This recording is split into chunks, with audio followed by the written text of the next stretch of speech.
Hi viewers, welcome to Aadan మరోకోణం. నేను మీ ప్రసాద్. జైల్లో పిఎస్ఆర్ ఆంజనేయుల్ని కలిసిన ఓ ప్రముఖ వ్యక్తి. విషయం ఏంటి అంటే, ఇంటెలిజెన్స్ చీఫ్గా పనిచేసినటువంటి పిఎస్ఆర్ ఆంజనేయుల్ని అరెస్ట్ చేసిన సంగతి మనందరికీ తెలిసిందే. ఆయన ఇప్పుడు జైల్లో ఉన్నమాట కూడా వాస్తవమే.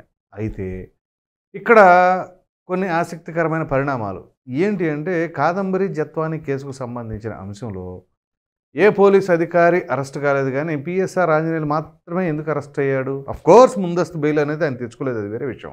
కాకపోతే ఇక్కడ ఆయన బయట ఉండి సస్పెండ్ అయినా సరే ఈ పోలీస్ శాఖకు సంబంధించిన ఇన్ఫర్మేషన్ అంతా కూడా వైసీపీ నాయకులకి ఎప్పటికప్పుడు చేరవేస్తున్నారు అనే అనుమానం ఒకటి. దాంతోపాటుగా ఎప్పుడైతే ఈయన అరెస్ట్ చేశారో, అరెస్ట్ చేసిన తర్వాత కూడా ఆయనకి కమ్యూనికేషన్కి మొబైల్ అయితే మాత్రం ఎవరో ఇచ్చి సహకరిస్తున్నారట. ఇటీవల కూడా కొన్ని వార్తలు వచ్చినాయి. సో ఎవరు సహకరిస్తున్నారు ఏంటి అంటే, అప్పట్లో ఏమన్నారంటే ఆయన లాయరే ఇచ్చారు అది ఇది అని చెప్పేసి. సరే, లాయర్ ఇచ్చారా, లాయర్ ఇస్తేనా కాదా అని చెప్పేసి అనుకుంటే ఇంకొంచెం లోతుగా పరిశీలిస్తే లాయర్ కాదు, పోలీస్ డిపార్ట్మెంటులోనే ఎవరో. ఇప్పుడు ఎందుకంటే ఉన్నత స్థాయిలో ఉన్నటువంటి అధికారి ఎంతైనా ఆ లాయల్టీ అనేది క్రింది స్థాయి పోలీసులు ప్రదర్శిస్తారు కదా. సో ఎంతో కొంతమందితో ఆ కమ్యూనికేషన్ అన్నా ఉంటుంది, లేకపోతే ఆ కింది స్థాయి అధికారుల కన్నా కొంచెం ఆయన దగ్గర మరి ఏదో ఉంటుంది కదా ఆ భక్తి అనేది. సో ఆ విధంగా ఎవరో కానీ ఒకరు మొబైల్ అయితే ఇచ్చారట. సో ఇప్పుడు సరే, ఇంట్లో కుటుంబ సభ్యులకు కాల్ చేసి ఎలా ఉన్నారు ఏంటి అని యోగక్షేమాలు అడిగి తెలుసుకోవడం, లేకపోతే తన ఆరోగ్య పరిస్థితులు చెప్పడం అనేది అంతవరకు బాగానే ఉంటుంది. ఇలా కాకుండా ఇంకా ఎవరికైనా కమ్యూనికేట్ చేస్తే ఆ కమ్యూనికేట్ చేసిన తర్వాత మరి ఎవరెవరితో మాట్లాడారో ఏంటో తెలియదు, కానీ ఓ ప్రముఖ వ్యక్తి జైలుకి రావడం జరిగింది. అంటే ఏంటి, ఈయన ఫోన్లో ఎవరినో ఇంకా అప్రోచ్ అయ్యారు. అయితే ఈ ఫోన్ ఎవరిచ్చారు ఏంటి అంటే, ఇక్కడైతే ప్రభుత్వానికి పెద్ద తలనొప్పిగా మారింది.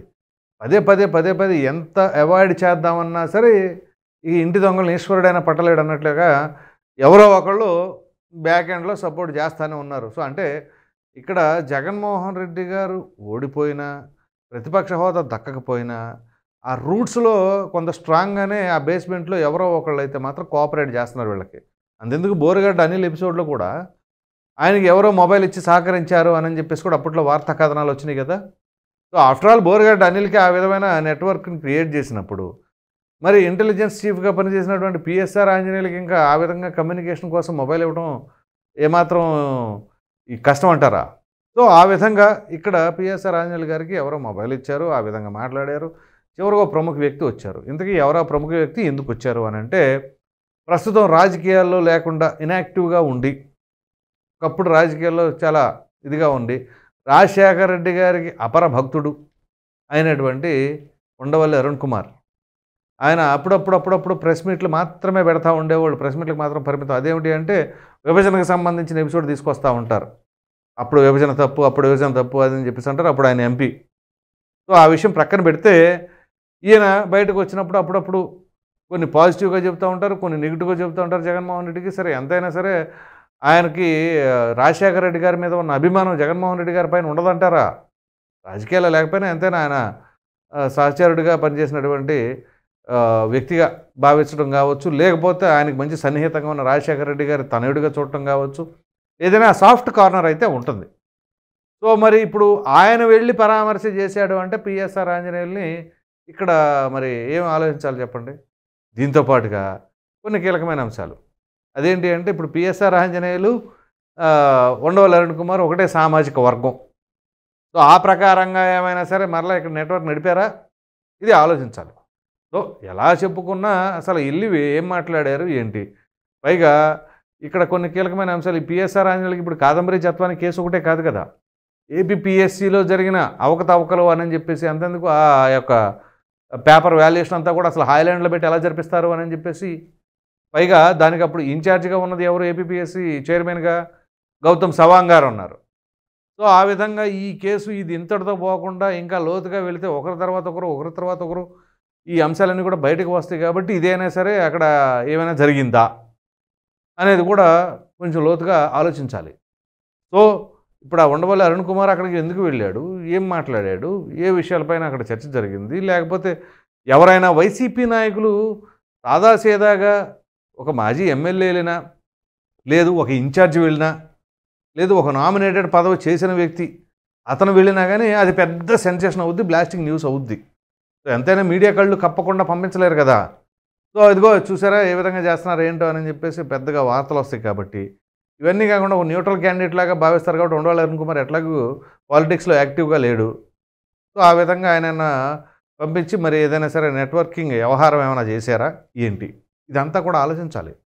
సో మరి పిఎస్ఆర్ ఆంజనేయులు ఆ విధంగా ఈ 2 కేసులకు సంబంధించిందే కాకుండా ఇంకా చాలా ఉన్నాయట. మరి అవన్నీ కూడా ఒకదాని తర్వాత ఒకటి తెరపైకి తీసుకువస్తారా, మరి ఈ నేపథ్యంలో ఏం జరగబోతుంది? ఎందుకంటే రఘురామకృష్ణరాజు గారి కేసుకు సంబంధించిన ఎపిసోడ్లో కూడా ఆయన పేరు ఉంది కదా. సో మరి పివి సునీల్ కుమార్ వీళ్ళందరికంటే పిఎస్ఆర్ ఆంజనేయులకి ఈ విధంగా ఎందుకు జరుగుతుంది? అఫ్కోర్స్ పివి సునీల్ కుమార్ మరి ఆయనకి ఎప్పుడు వస్తుందో ఏంటో తెలియదు, కానీ ఆయన టర్ను ప్రజెంట్ అయితే మాత్రం మరి ఆ విధంగా ఈ కాదంబరి జత్వాని కేసుకు సంబంధించిన ఎపిసోడ్లో ఈయన లోపల ఉన్నారు. సో పైగా అక్కడ కన్ఫెషన్ స్టేట్మెంట్ ఇచ్చారు మరొక ఐపీఎస్ అధికారి అయినటువంటి విశాల్ గున్ని గారు. ఇదిగో ఆయన ప్రమేయం మేరకే, లేకపోతే నన్ను వైజాగ్ ట్రాన్స్ఫర్ చేయనన్నారు, నన్ను రిలీవ్ చేయనన్నారు అని చెప్పేసి ఆయన కూడా డైరెక్ట్గానే చెప్పాడు. సో ఆ విధంగా అంత ఇదిగా ఒక పోలీసు ఉన్నతాధికారి అయి ఉండి ఒక రాజకీయ నాయకుడిలాగా ఆయన వ్యవహరించిన తీరును బట్టి అయితే మాత్రం మరి ప్రతి ఒక్కరు కూడా ఇంత దారుణంగా పనిచేస్తారా పోలీసు అధికారులు కూడా అనే పరిస్థితులకు వచ్చింది. సో మరి ఇంతవరకు ఎన్నో ప్రభుత్వాలు మారినాయి, ఎన్నో పార్టీలు అధికారంలోకి వచ్చినాయి పోయినాయి, ఎంతోమంది ముఖ్యమంత్రులుగా చేశారు, అయిపోయింది. కానీ జగన్మోహన్ రెడ్డి గారి హయాంలోని ఈ విధమైన వింత పరిస్థితులు ఎప్పుడు ఈ శాఖ ఆ శాఖ అని కాదు, ఏ శాఖలో చూసినా కానీ ఇదే తరహా పరిస్థితులు ఉన్నాయంటే అసలు ఏ విధంగా ప్రభావితం చేశారు? దాని అంతకు డబ్బే కారణమా, లేకపోతే ఇంకా ఏదైనా ఇతరత్ర కారణాలు ఉన్నాయా అని ఆలోచించాలి.